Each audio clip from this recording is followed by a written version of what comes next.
For over 4 decades, Clifton Powell has lived inside American culture.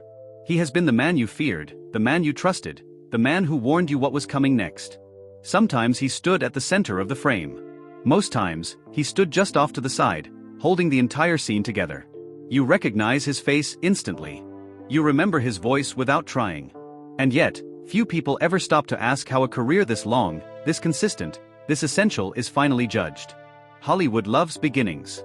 It celebrates meteoric rises and dramatic falls. But it struggles with something quieter: endurance. What happens to the actors who never implode?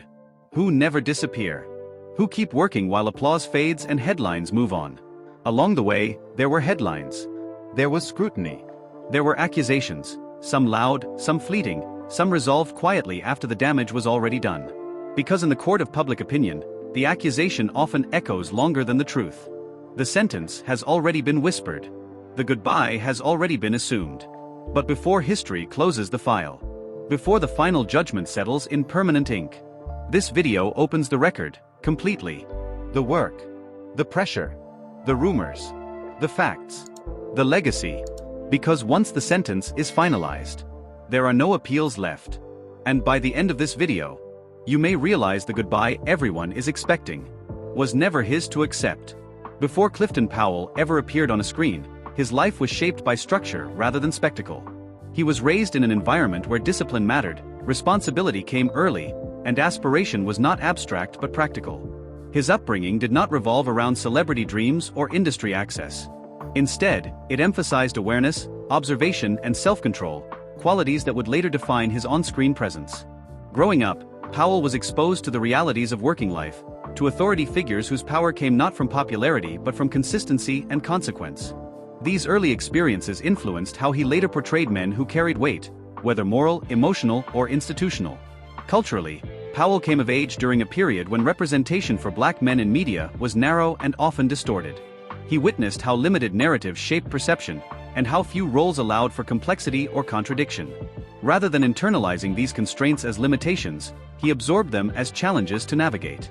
This awareness sharpened his instincts. He learned to read people, to understand how behavior communicates status, and to recognize the unspoken dynamics that govern interactions. Long before formal training or professional opportunity, Powell was developing the internal discipline that would allow him to function inside an unpredictable industry without losing stability. The foundation formed during these years was not about performance in the theatrical sense. It was about preparation. About knowing when to speak, when to listen, and how to occupy space without demanding it.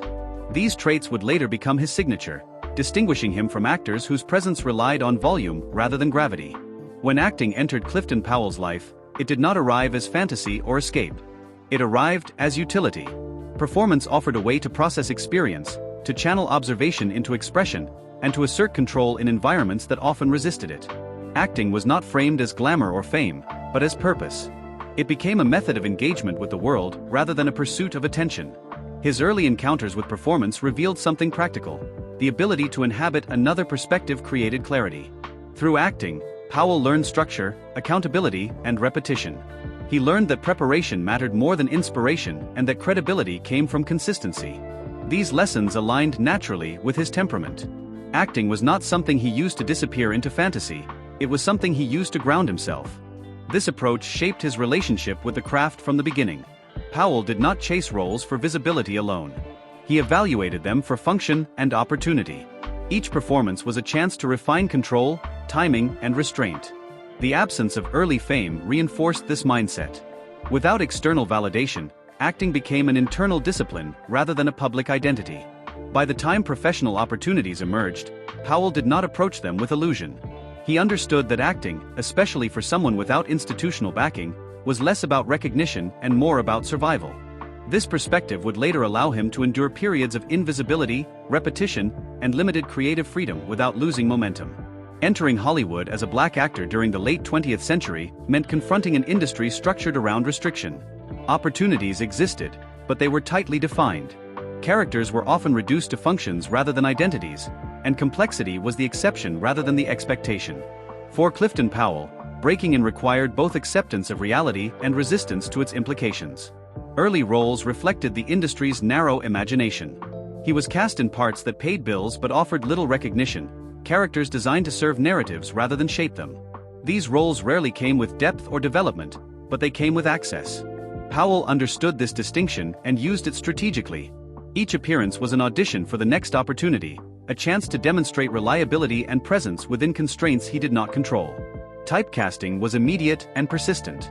Authority figures, hardened men, and roles shaped by confrontation became recurring offers. Rather than rejecting these lanes outright, Powell focused on expanding them from within. He brought nuance where none was required, restraint where exaggeration was expected, and realism where simplification was standard. This approach did not dismantle the system, but it allowed him to operate inside it without surrendering credibility. Hollywood's doors were not closed completely, but they were narrow. Powell learned early that progress would not come through entitlement or demand, but through accumulation. Each role, however small, became part of a larger argument for his continued presence. Rejection is common in Hollywood, but repetition is what defines careers. For Clifton Powell, learning to stay meant accepting that success would not be immediate or theatrical. It would be incremental. Auditions led to callbacks, callbacks led to short appearances, and short appearances led to steady work.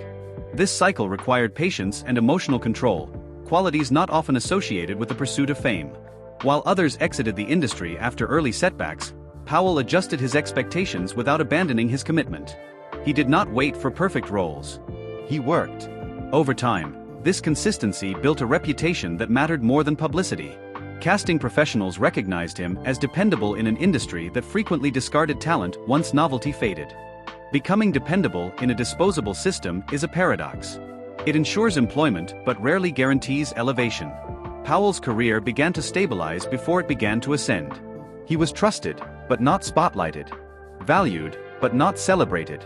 This position, while limiting in some respects, allowed him to remain active while others cycled in and out of relevance. Learning to stay required resilience without bitterness and ambition without illusion. Powell mastered this balance early. It positioned him not as a rising star, but as a fixture, someone the industry could rely on without revisiting the question of worth. This dynamic would define much of his professional life, shaping both its longevity and its quiet underappreciation. By the early 1990s, the industry had stopped testing Clifton Powell and started relying on him. This was not the kind of rise that came with magazine covers or overnight celebrity. It was quieter, steadier, and far more durable.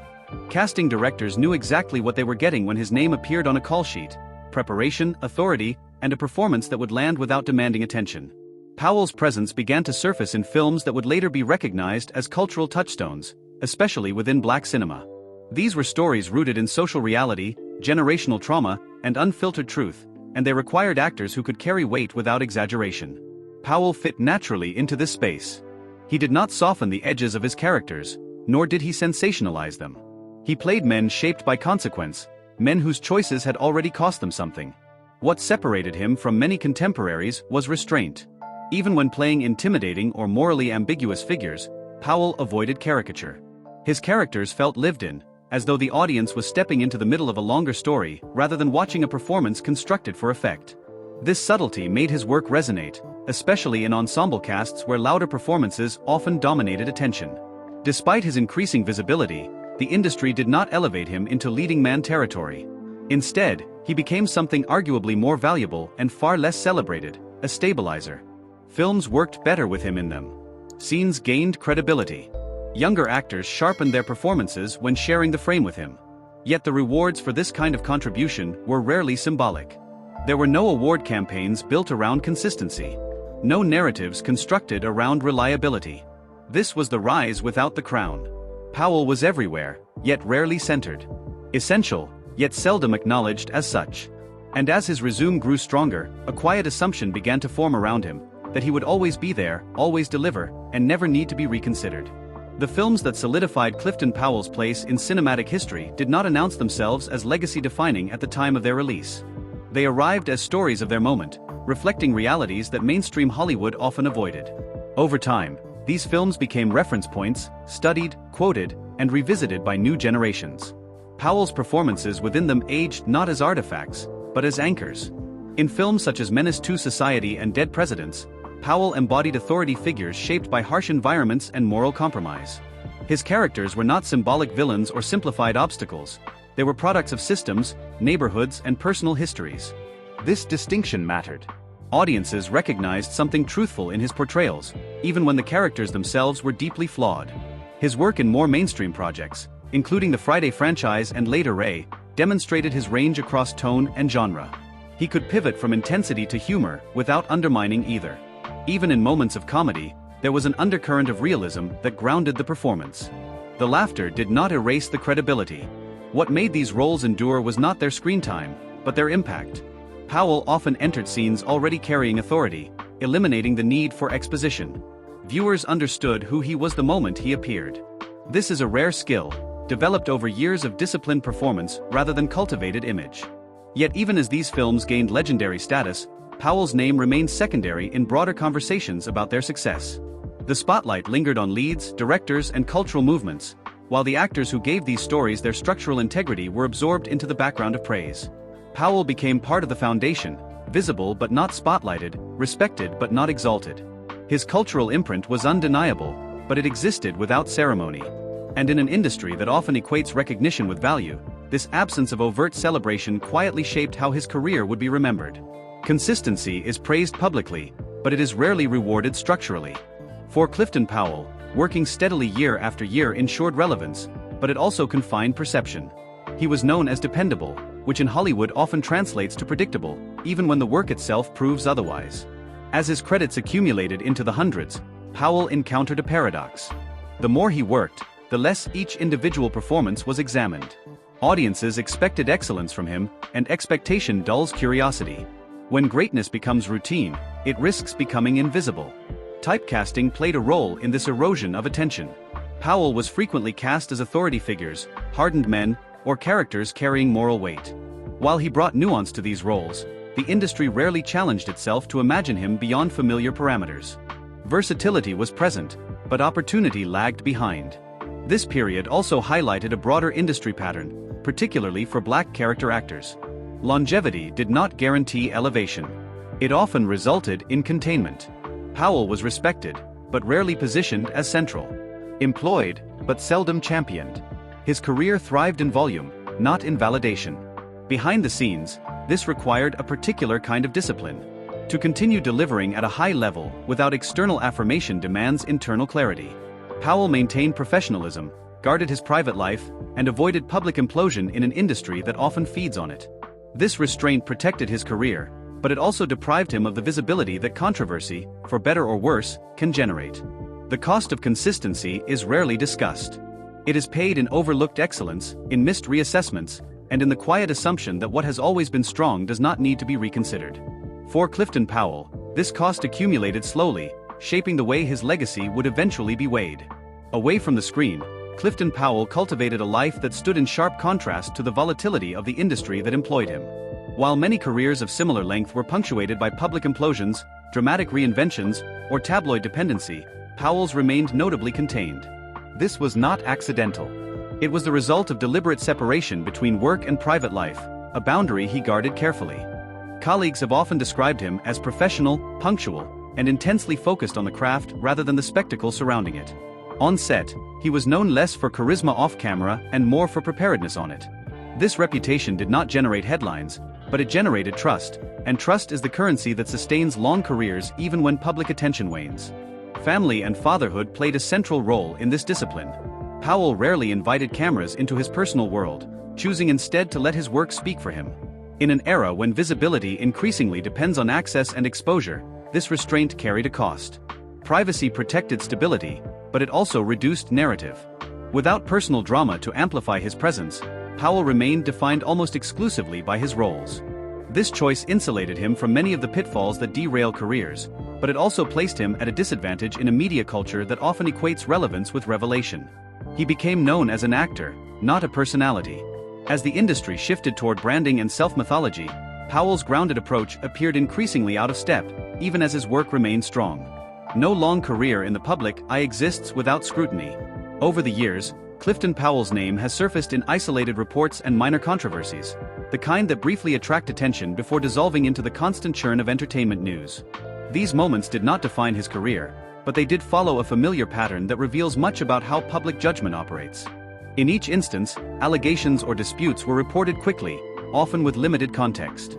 Headlines moved faster than facts, and public curiosity briefly spiked before shifting elsewhere. What followed, when it followed at all, was resolution without spectacle. No criminal convictions emerged.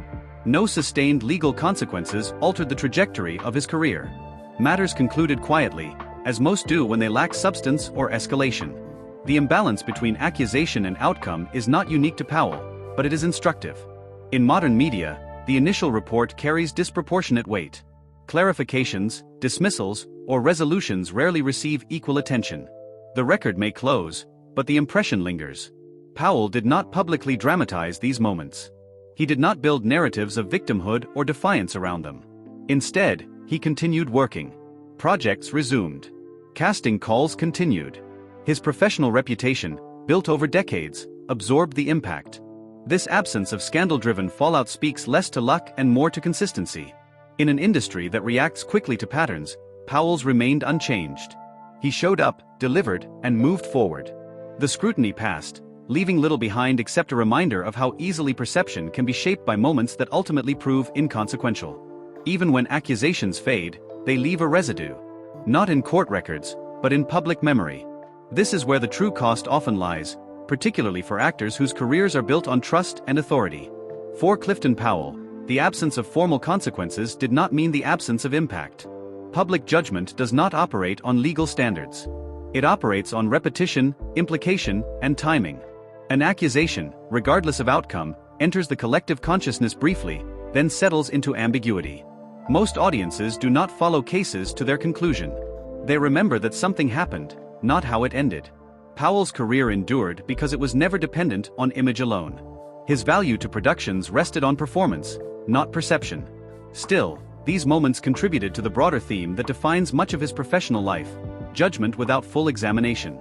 In Hollywood, narratives are often simplified. Actors are elevated or diminished based on convenience rather than complexity. Powell's story resists this compression. He is neither a cautionary tale nor a sanitized success story. He is an example of how endurance functions in a system that rarely pauses to reassess. The accusations did not finalize a sentence. They did not end a career. But they became part of the quiet ledger that history consults when deciding how much attention someone deserves. And that ledger, unlike a court record, is rarely transparent. This chapter is not about guilt or innocence. It is about awareness. About understanding how easily a legacy can be influenced by moments that do not reflect the totality of a life's work. For Clifton Powell, the weight of accusation was not measured in punishment, but in silence, in the absence of re-evaluation, and in the ease with which his consistency was taken for granted. At a certain point in every long career, something subtle changes. The work does not necessarily stop, but the conversation around it does. New faces dominate press cycles, younger actors inherit the urgency of opportunity, and the industry's attention shifts forward without formally closing the chapter behind it. This transition is rarely announced. It simply happens. For Clifton Powell, this shift did not arrive as rejection, but as recalibration. Roles continued to come, though often with less visibility and fewer promotional spotlights. Streaming platforms and independent productions replaced the theatrical dominance of earlier decades. The work evolved, but the reverence did not expand with it. Hollywood has a way of treating longevity as permanence rather than achievement. When an actor remains present for decades, their continued existence becomes expected rather than remarkable. The assumption forms that they will always be available, always capable, and therefore never urgent to celebrate. This is how industries quietly move on without dismissing anyone outright. There is no farewell, no tribute, no definitive moment of closure. Instead, the narrative shifts elsewhere, and those who remain must decide whether relevance requires reinvention or simply persistence. Powell chose persistence. He did not chase reinvention through spectacle or controversy. He adapted to new formats, new distribution models, and new audiences without abandoning the identity that had sustained him. In doing so, he remained visible, but increasingly unexamined. While the industry's attention shifted forward, audiences began looking backward. Streaming platforms, social media clips, and algorithm-driven recommendations introduced Powell's earlier performances to viewers who had not experienced them in their original context. Scenes resurfaced. Lines were replayed. Performances were reassessed. This rediscovery was not orchestrated by studios or awards bodies. It was organic. Clips circulated because they felt real, because the performances carried authority that did not depend on era or trend. Younger audiences encountered Powell not as a supporting actor from the past, but but as a presence that still felt current. What emerged from this reassessment was a quiet realization. Many of the performances that gave classic films their credibility rested not solely on their leads, but on the supporting actors who grounded the story. Powell's work, when isolated and revisited, revealed layers that had been absorbed unconsciously the first time. This digital afterlife offered something traditional Hollywood rarely does: time. Viewers could pause, rewind, and rewatch. In doing so, they noticed details that had once passed quickly. The restraint, the control, the absence of excess. Rediscovery did not rewrite his career, but it reframed it. It suggested that legacy is not always determined at the moment of release, and that judgment can be delayed, sometimes arriving decades later through entirely different channels. The phrase "the last goodbye" implies finality, but in reality, it often signals reflection rather than ending. For actors like Clifton Powell, whose careers resist neat conclusions, the goodbye is not an exit but a pause in how the story is told. This is the moment when history begins to evaluate rather than react. When output is weighed instead of anticipated. When the question shifts from what's next to what was built. The danger of this phase is premature closure. Declaring a legacy complete while the work continues. Deciding relevance before reassessment has fully occurred. This is where many careers are quietly sentenced, not by failure, but by assumption. Powell's story challenges this process. His body of work does not collapse into a single defining role or era. It stretches across decades, genres, and formats, resisting simplification. Any attempt to finalize his sentence must contend with volume, consistency, and influence that cannot be easily summarized. The goodbye, if it exists at all, belongs less to him than to the audience.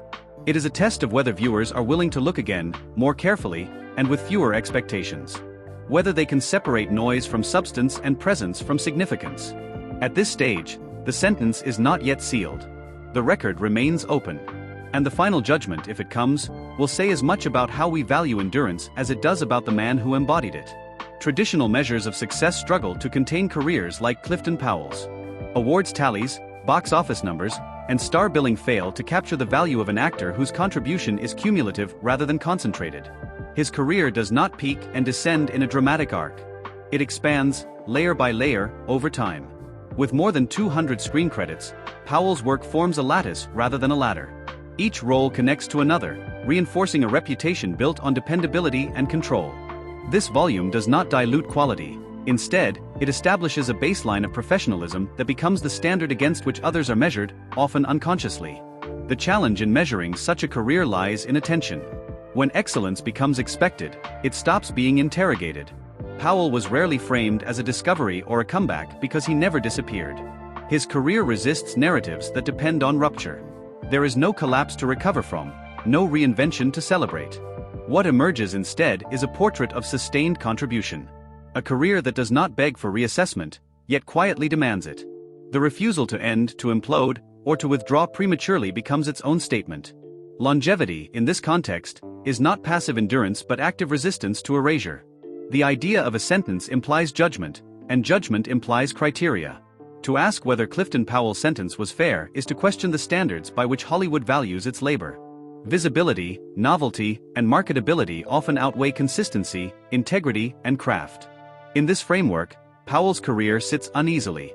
He was not denied work, but he was denied elevation. Not excluded, but rarely centered. This distinction matters.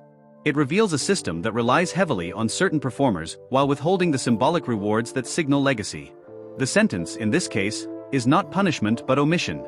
Fairness becomes complicated when success is measured against structural limitations. Powell navigated an industry shaped by narrow casting expectations, shifting market forces, and uneven recognition for black actors, particularly those who built careers as character performers rather than marquee names. If fairness means opportunity, he had it.